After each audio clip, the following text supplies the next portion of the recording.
ऐसी खबरें सामने आई हैं जो आप सुन के हैरान होंगे। मैं एक हेडलाइन आपके सामने पढ़ता हूं। 90,000 से ज्यादा पीएचडी स्कॉलर्स, इंजीनियर्स और ग्रेजुएट्स ने एक क्लास 4 की नौकरी के लिए अप्लाई किया। ओपनिंग कितनी थी? 1000 पोस्ट एक क्लास 4 की नौकरी के लिए। पीएचडी स्कॉलर्स अप्लाई कर रहे हैं, ग्रेजुएट्स अप्लाई कर रहे हैं। ये है पिछले 10 साल में भाजपा सरकार का एजुकेशन एम्प्लॉयमेंट पे रिकॉर्ड। साथियों, प्रधानमंत्री जी और भाजपा के केंद्र के सारे मंत्री बड़े गर्व और फख्र से बोलते हैं कि भाई हमने आज तक 80 करोड़ से ज्यादा लोगों को मुफ्त में राशन देने का काम किया। उन्होंने ऐसी स्कीम चलाई मुफ्त में राशन देने की कि आज 80 करोड़ लोग भारत के वो स्कीम के अंदर उसका फायदा उठा रहे। साथियों, केंद्र की भाजपा सरकार जो बड़े चौड़कर बोलती है कि मित्रों आज बीजेपी की सरकार ने 80 करोड़ से ज्यादा देशवासियों को मुफ्त में राशन देने का काम किया है, परंतु ये कोई इनसे पूछे कि भाई जो 80 करोड़ लोगों को तुमने मुफ्त में राशन देने का काम किया, इसमें इतना चौड़ने की क्या बात है? वो मुफ्त में राशन इसलिए तुमसे ले रहे हैं क्योंकि तुमने उन्हें रोजगार नहीं दिया। पिछले कई सालों से तुम 2 करोड़ नौकरियों का वादा करते रहे और बताते रहे कि कितनी नौकरियां हैं। अगर नौकरियां होती तो क्या 80 करोड़ में से लोग भारत के आपकी मुफ्त राशन पे डिपेंडेंट होते क्या? बताइए साथियों। नहीं। और सबसे बड़ा धोखा, इस 80 करोड़ जनता को मुफ्त में राशन देने का हमारे टैक्स पेयर पे 2 लाख करोड़ का टैक्स बर्डन पड़ता है। ये खर्चा आपके टैक्स के पैसे से दिया जाता है। अब एक बात सोचिए, 2 लाख रुपए ये केंद्र की सरकार 2,500 रुपए 3,000 रुपए महीना राशन देने में खर्चती है। अगर ये आपको 20,000 रुपए की बेस नौकरी दे देती तो आज भारत की तरक्की 2 लाख के खर्चे से नहीं 20 लाख करोड़ के फायदे से होती। इन्होंने सही मायने में 2.5 लाख करोड़ का चूना नहीं लगाया अपनी जनता को, इन्होंने 20 लाख करोड़ का नुकसान किया है अपनी आवाम का। साथियों, सुरक्षा के मामले में इनके ऊपर कोई टिप्पणी ना ही करे तो अच्छा है। मैं इनके बस एक नोटिस के बारे में आपको बताता हूं, वो आपको इनकी सेफ्टी सिक्योरिटी के बारे में सही तरीके से समझा देगा। यहां के मुख्यमंत्री जी एक दिन नोटिस जारी करते हैं कि आज से लड़कियों को शाम को 8 बजे के बाद से प्राइवेट इंस्टीट्यूट्स में क्लासेस लेना मना है। क्यों? क्योंकि वो अपने बच्चियों की सुरक्षा नहीं कर सकते। अब साथियों, जो ऐसी गाइडलाइंस पॉलिसीज इश्यू करे, उसके राज्य में, उसके रहते हुए इस प्रदेश में कौन सी बेटी सुरक्षित होगी? आप अगर अपने बेटी बच्चों को सुरक्षित नहीं रख सकते तो आप क्या हमारे बड़े बुजुर्गों को सुरक्षित रखेंगे? साथियों, ये लोग गर्व करते हैं, इनको बहुत अच्छा लगता है जब इनको लोग बोलते हैं कि ये बुलडोजर की सरकार है। इन मूर्खों को पूछो कि अगर बुलडोजर की सरकार से चीजें टूटती हैं तो तुम्हें वहां सत्ता में बिठाने का काम इस जनता ने जो किया था, जहां पे इस प्रदेश को बनाने के लिए किया था, ना कि तोड़ने के लिए। इन लोगों में इतनी भी समझ नहीं कि बुलडोजर का सरकार का किताब लेके गर्व की बात नहीं, ये शर्मिंदगी की बात है कि जो तुम पे ये पूरी आवाम ये आरोप लगा रही है कि तुम बुलडोजर की सरकार। साथियों, इनकी फाइनेंशियल विजडम, इनकी अंडरस्टैंडिंग ऑफ फाइनेंशियल नॉलेज, ये कितने अच्छे हैं भारत के व्यापार में, ये मैं आपको एक और स्टेटस, एक फैक्ट के बारे में एक फैक्ट बताता हूं और उससे ज्यादा मैं उस पर कुछ नहीं कहूंगा। साथियों, जब केंद्र की सरकार में भाजपा आसीन हुई थी तो केंद्र की सरकार पे 58,60,000 करोड़ का कर्जा था। आज 2024 में ये 58,60,000 करोड़ का कर्जा बढ़कर आज 152 लाख करोड़ हो चुका है। इतनी ही अच्छी इनकी फाइनेंशियल नॉलेज है, इतना ही अच्छा इनका बिजनेस सेंस है। ये इंडिया को भारत देश में एक लार्जेस्ट $5 ट्रिलियन इकोनॉमी की बात करते हैं। अगर कर्जे पे चढ़ना है तो भाई साहब हमें ऐसी सरकार और ऐसा चौड़ नहीं चाहिए। हम चाहते हैं कि हमारे बच्चे को रोजगार मिले, हम चाहते हैं कि हमारा बच्चा हमारे घर में पैसा लेके आए और बोले कि माँ तेरे को बाहर सरकार के फ्री खाने राशन की स्कीम पे जरूरत नहीं है, मैं तेरे लिए कमा सकता हूं। इन्होंने साथियों हर स्तर पे आपके साथ धोखा किया है और अब आपका समय आ गया है इनसे सवाल करने का कि भाई किस तरीके से तुम सरकार चलाते आए हो। अब समय आ गया है इनको इनकी हरकतों के लिए अकाउंटेबल होल्ड करने का। साथियों ये लोग पिछले 10 साल से आपके साथ हैं, ये 10 साल से आप पे राज करते आए और आज भी जब ये आपके बीच में आएंगे तो अगले 15 साल का सपना दिखाएंगे। ये अपना पिछले 10 साल का रिपोर्ट कार्ड नहीं देंगे आपको। साथियों मैं बहन जी का गवर्नेंस मॉडल आपके सामने रखता हूं। हम 2007 में सत्ता में आए थे और हम 2012 तक सत्ता में थे, पर आज भी बहन जी के ऊपर से गाइडलाइंस है कि आप आगे आने वाले 5 साल के लिए क्या करेंगे वो नहीं बताएंगे। आपने पिछले 5 साल में क्या किया अब वो बताएंगे। जनता को पता होना चाहिए कि आपकी कार्यशैली कितनी मजबूत है, वो आपके भरोसे पे वोट दे, आपके काम पे वोट दे। तो साथियों मैं आपके सामने बहन जी के कुछ काम आपके सामने रखता हूं और आप ही डिसाइड करना कि आपके लिए आपके बच्चों के लिए सही नेता कौन। बहन जी के गवर्नेंस मॉडल के तहत साथियों बसपा की सरकार ने महामाया गरीब बालिका आशीर्वाद योजना चलाई थी, जिसके तहत 3,25,000 बच्चियों को 1-1 लाख रुपए देने का बहन जी ने काम किया था। साथियों बहन जी ने अपनी सरकार में 3,250 करोड़ रुपए अपनी बच्चियों को 1-1 लाख रुपए देने का काम किया जब वो पैदा हुई, ताकि जब वो 18 साल की हो तो उनको अपने माँ बाप या अपने किसी भाई बहन पे डिपेंड ना होना पड़े, वो अपने पैरों पर खड़ी हो सके। देश में पहली बार पैदा होते ही बच्ची 1 लाखपति बनी थी बहन जी के शासनकाल में।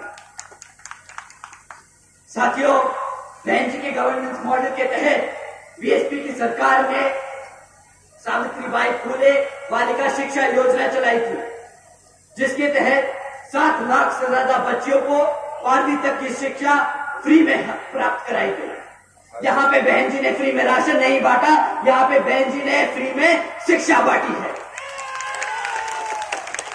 आप सब जानते होंगे बाबा साहब क्या कहते थे। बाबा साहब कहते थे अगर कोई शिक्षा प्राप्त कर ले, शिक्षा क्या होती है? शिक्षा शेरनी का दूध होता है, जो एक बार पी ले तो सिर्फ दहाड़ता है और दहाड़ता ही रहता है। बहन जी ने अपने प्रदेश में हर एक बच्ची को एक शेरनी बनाने का काम किया। साथियों इस स्कीम के दौरान बहन जी ने अपनी बच्चियों के लिए 600 करोड़ रुपए खर्चे थे। हमने कभी इधर उधर पैसा नहीं उड़ाया। बहन जी ने हमेशा बहुत टारगेटेड, बहुत सटीक तरीके से सही जगह वो पैसे का इस्तेमाल किया, ताकि आने वाली जनरेशन किसी के सामने हाथ न फैलाए। साथियों बहन जी मॉडल ऑफ गवर्नेंस के तहत बसपा की सरकार में प्रदेश में कई व्यवसायिक technical institutions, engineering colleges, polytechnic एवं इंडस्ट्रियल ट्रेनिंग इंस्टीट्यूट एवं अन्य पिछड़े वर्गों के लिए इन सभी कॉलेजेस, इंस्टीट्यूट और एजुकेशन सेंटर्स में 27% सीटों की आरक्षण देगी। साथ ही साथ इसमें पहली बार सरकारी कॉलेजेस में पिछड़े वर्ग के लिए 27% आरक्षण हॉस्टल्स में तय किया। साथियों बहन जी ने हर वर्ग का ध्यान रखा। वो चाहती थी कि हर बच्चा पढ़े, हर समाज, हर वर्ग का बच्चा पढ़े। किसी के लिए पढ़ाई के लिए पैसा एक मुश्किल ना बन पाए। जहां पे पिछले 10 साल से कांग्रेस, बीजेपी की सरकारें चलती आ रही हैं विभिन्न प्रदेशों में, और सत्ता में केंद्र में भाजपा की सरकार।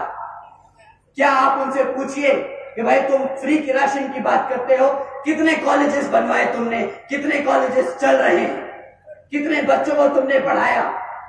सवाल आपके भविष्य का है साथियों। आपके आज वोट डालने से आपके बच्चों का सवाल, आपके बच्चों का भविष्य बदलेगा। आप लोगों ने अपना जीवन जी लिया, आज आपके बच्चों के लिए आपको लड़ना होगा।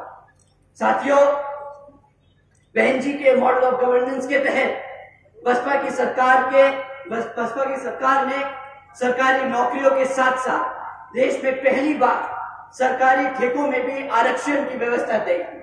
हमारे लोग, पिछड़े वर्ग के लोग, बहुजन लोग खाली सरकारी नौकरियों में आगे नहीं बढ़ेंगे, वो प्राइवेट सेक्टर में भी आगे बढ़ेंगे। वो अपने पैरों पर बिजनेस खड़ा कर खड़े होंगे। साथियों, वो अपने आप को नौकरी मांगने नहीं, नौकरी देने लायक बनेंगे। बहन जी ने हमेशा से आप सबके लिए हमेशा आगे के लिए सोच के काम किया।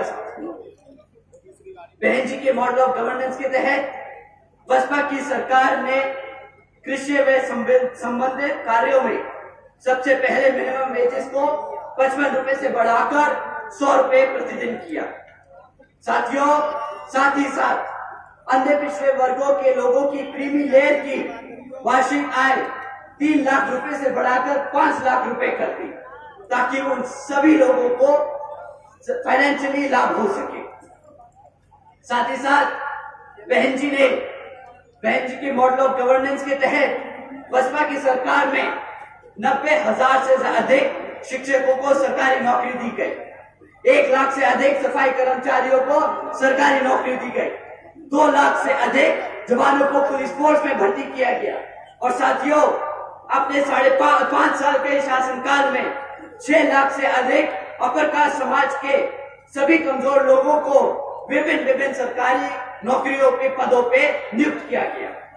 और साथियों, आप जानकर हैरान होंगे, ये सारे काम बहन जी ने तब किए जब पूरी दुनिया आर्थिक मंदी के दौर से गुजर रही थी।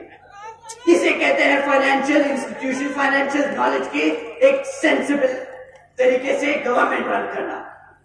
साथियों, बहन जी ने कभी सरकारी खर्चे से अपनी सरकारी नीतियों को चमकाने का काम नहीं किया।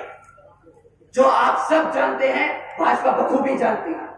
100 करोड़ सैंक्शन करेगी पॉलिसी के लिए, उसमें से 75 करोड़ रुपए उसको एडवर्टाइज करने के लिए खर्च देगी। बहन जी ने कभी ऐसे काम नहीं किए। उन्होंने आपके टैक्स के कमाए हुए पैसे को बखूबी समझा कि वो कितनी मेहनत से कमाया जाता है, और सब जगह वो बांटने का काम किया, क्योंकि वो हमेशा से चाहती हैं कि बाबा साहब और मान्यवर साहब श्री काशीराम जी के सपनों को वो इस प्रदेश में नहीं बल्कि पूरे देश में लागू करके उनके सपने को पूरा कर सके। साथियों, मैं दिल से ही नहीं बल्कि दिमाग से भी आपसे बोलूंगा कि काम ले इस बारी। दिल से आदमी भावुक होके बोलता है, भावुक होके एक्शन लेता है। कभी लगता है कि यार मेरे समाज के, मेरे परिवार के, मेरे दोस्त यार के यहाँ घटना हुई तो मैं भी उसके साथ जाके खड़ा हो जाऊं, मैं भी आंदोलन करूं, मैं भी पुलिस से झगड़ूं, मैं भी एसपी और डीएम से लड़ूं कि उसको न्याय मिलना चाहिए।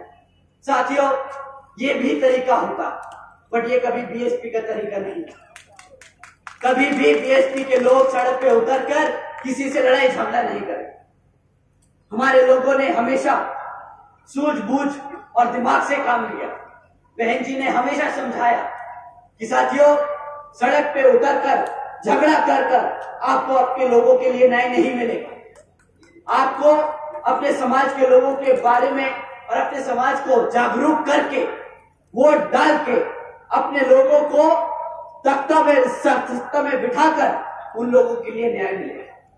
साथियों, पिछले कुछ सालों से आप लोगों के बीच में इन विरोधी पार्टियों ने किस्म किस्म के लोग छोड़ रखे। अब नाम लेके उनको बताना क्या, उनको हवा देने की कोई जरूरत नहीं, पर वो आप लोगों को कुछ इस तरीके से भटका रहे हैं। वो मैं काम आपके सामने रख देता हूं और आपको बोलता हूं कि आपसे विनती करता हूं कि उनके चक्करों में ना पड़े, क्योंकि एक बार आप उनके चक्करों में फंस गए तो फिर वहां से निकालना बहुत मुश्किल होगा। साथियों, ये आदमी अपने आप को मसीहा बताता है। ये आदमी कहता है कि मैं सड़क पे उतरूंगा अपने समाज के लिए, आंदोलन करता है, झगड़ता है, लड़ता है, हमारे युवा साथियों को लेके पहुंच जाता है। फिर क्या होता है? हमारे युवा साथियों के मुकदमे होते हैं, और जैसे ही मुकदमे होते हैं वे बेचारे ढूंढते फिरते हैं कि भाई साहब हमें बचाओ। वो आदमी फिर यहां से छोड़ के दूसरी जगह भाग जाता है, वहां पे आंदोलन करता है, और इस कारवां में हमारे सभी युवा साथियों पे मुकदमे दर्ज कराता जा रहा है। अगर आप पे एक बार मुकदमा दर्ज हो गया साथियों, तो सरकारी नौकरी मिलने में मुश्किल हो जाएगी, रोजगार मिलने में मुश्किल होगा। ये आपको आज गर्म खून नहीं दिखा के, इमोशनल करके आपको सड़कों पे ले जा रहा है और बाद में फंसा रहा है। साथियों, सड़क पे लड़कर आपको वोट, आपको आपकी ताकत, आपको सत्ता में आने का मौका नहीं मिलेगा। आपको अपने समाज को जागरूक करके, अपनी पार्टी को मजबूत करके उसको सत्ता में लाकर न्याय और रोजगार मिलेगा। साथियों, ऐसे नहीं मिलता रोजगार, ऐसे नहीं मिलता न्याय।